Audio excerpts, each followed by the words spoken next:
Hello mga karusas! Nandito ulit tayo ngayon sa kusina. Samahan niyo ako sa mga araw-araw kong ginagawa.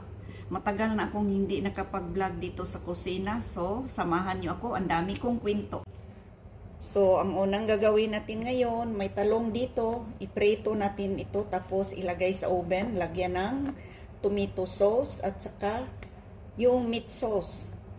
Ito, iprito natin ito. Bali half cook lang. Ganito ito kalaki ang talong, tapos ina-slice ko siya ng panipis. At saka ipakita ko sa inyo ang talong mga karusas, nandito sa storage jar. Talong ang niluto ito mga karusas. Tapos ito, pagkaluto niya, pagka half cook, ganito siya. Ito, sa loob nito, may may nuts at saka hot pepper, mga spices. Ayan. Ito ang nuts niya. Masarap ito mga karusas, maanghang at saka oily kasi dahil sa olive oil. Napakasarap ito. Iulam mo. Ako naman kasi minsan kumukuha ko dito.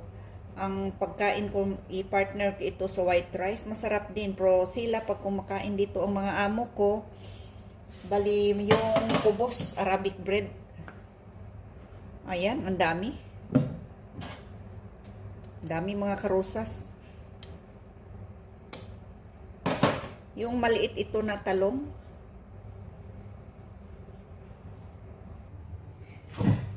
Ito na, lagyan na natin ng mantika. Gumamit ako ng brush kasi konti lang oil dito pag prito ko sa talong. Kasi pag oily, kasi pag luto mo, lumulutang yung mga mantika. So, para healthy, at saka tipid ang mantika, so gumamit tayo ng brush. So, bali may na ito, may asin na itong talong. Para naman may lasa pagkaluto.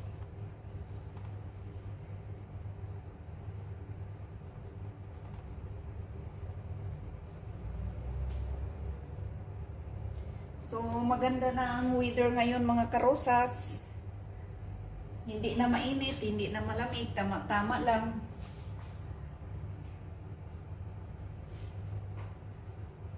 So, ganyan lang yan. So, kailangan mahina ang apoy kasi masusunog.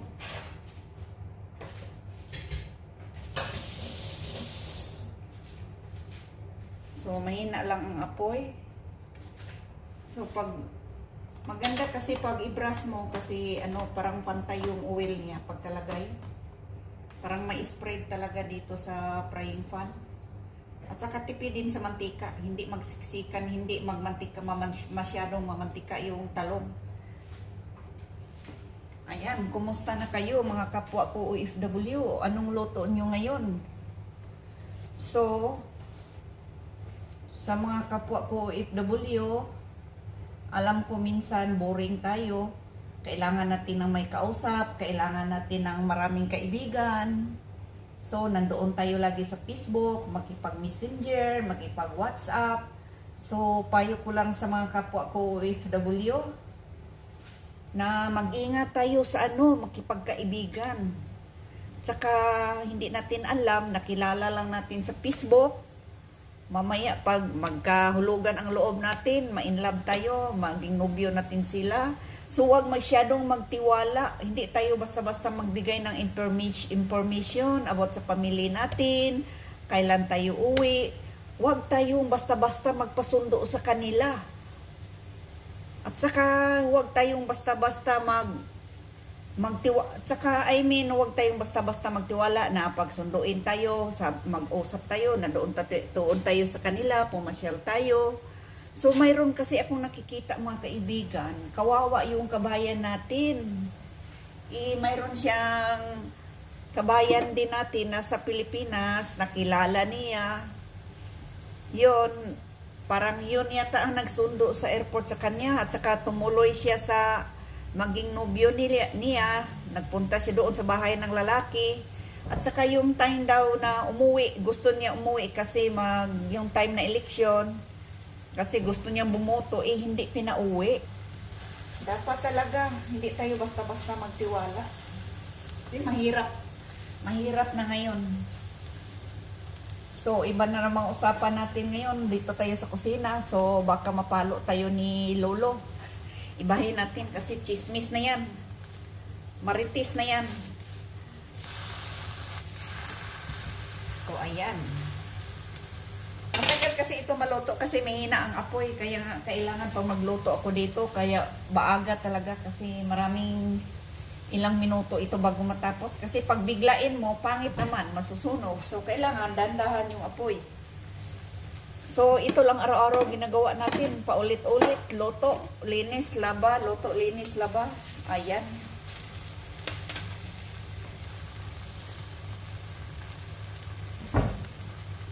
So, by December, alam ko, sobrang lamig na.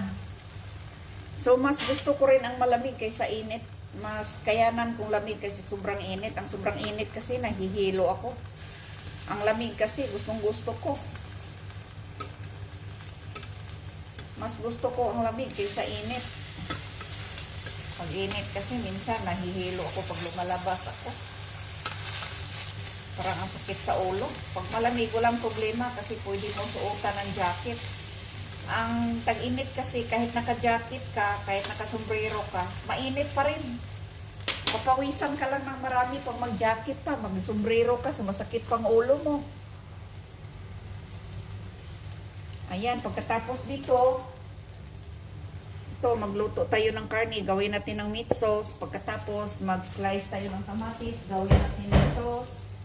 So, ganito lang ang ginagawa ko mga karusas araw-araw. Walang iba. Luto, linis, laba. Ayan. So, kailangan talaga hindi masyadong luto. Hindi rin hilaw. Balihap cook lang siya. Ganyan lang mga karusas. Ayan. Tapos, pahiran natin ulit ng mantika.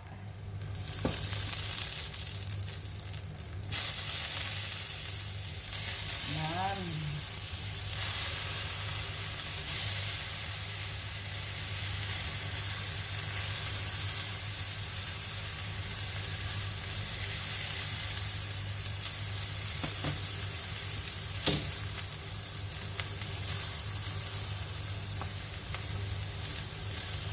Ganito lang.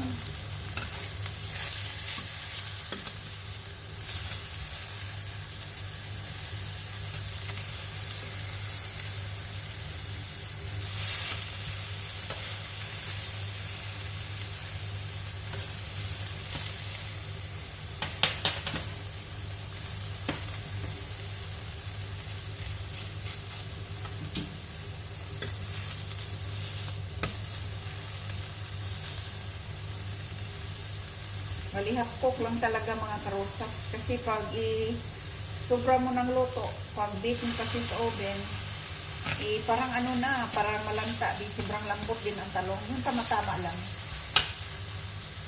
So, tingnan lang natin pag medyo dry, mag-brush lang tayo ng mantika kunti. Ganun lang. So, bukas mag-general cleaning ako kasi wala dito si Amo. Pag sunod araw, linis din. Tapos, mag-ayos ako sa garden. Naka-board lagi. Minsan boring kasi pag walang ginagawa. Anong ginagawa ko? Linis ng linis. Minsan, mag-YouTube. Kaya magluto ako, mag-vlog ako. Luto akong bukas ng karne para i-upload ko. Ayan.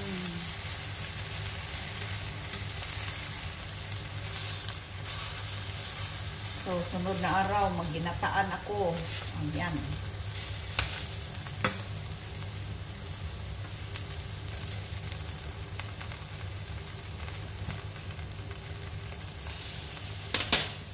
Brush natin ulit.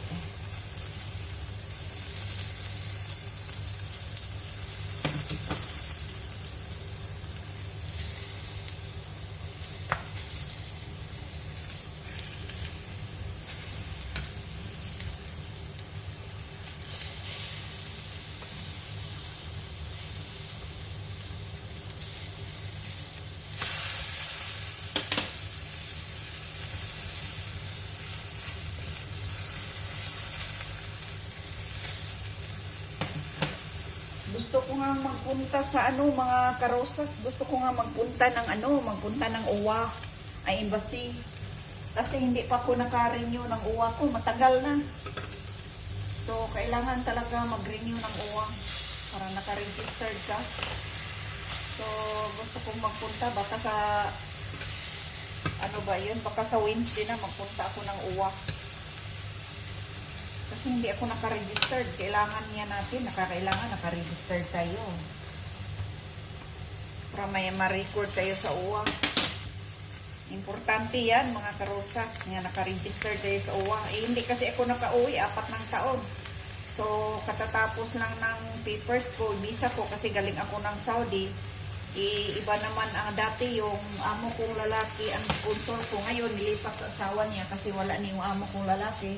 So, kailangan talaga magpunta ako ng UWA, magpa-registered, magpa-member, UWA member. Kasi kailangan niya natin eh.